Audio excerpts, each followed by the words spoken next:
Uh-oh.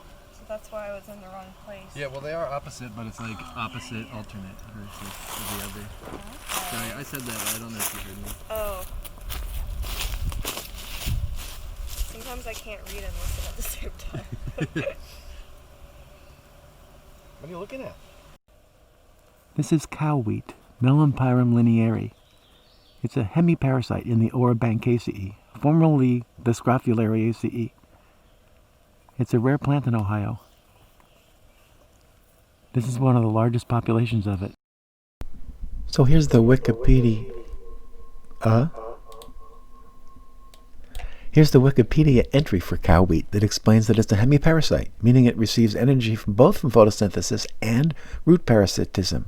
It's an herbaceous plant, grows 12 inches high, and according to Wikipedia, it flowers in the summer. It's just beginning to flower, so that's accurate.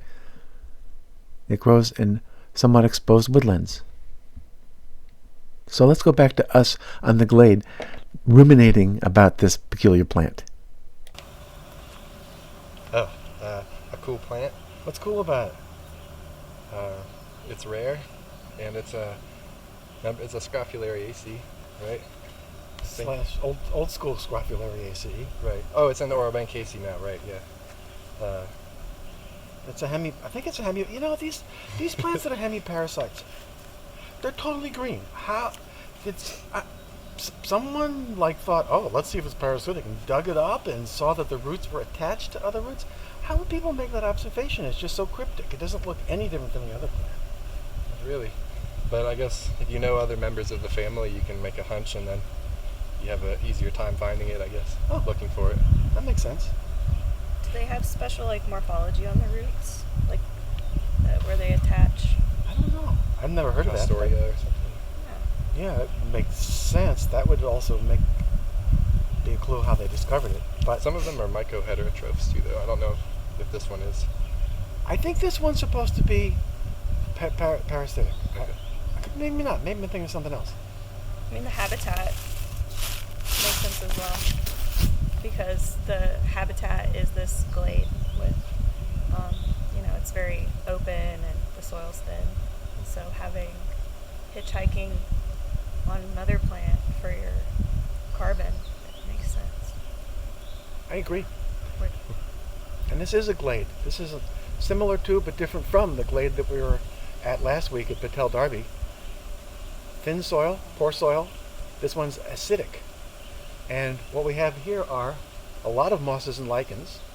And although it's not evident right now, I've been here before, well, maybe it's evident right now, many members of the heath family, Ericaceae, which includes blueberries and huckleberries and cranberries and any other plants that have berry in their name, sourwood, mountain laurel, cranberry, We don't have this here though.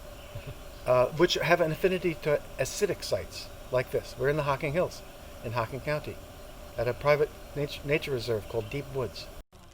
This shrub is in the heath family, Ericaceae. It's kind of a blueberry, actually called deerberry, Vaccinium staminium. Unlike most ericaceous plants, especially most blueberries, the flowers are not urn-shaped, but rather sort of flattened and bell-shaped.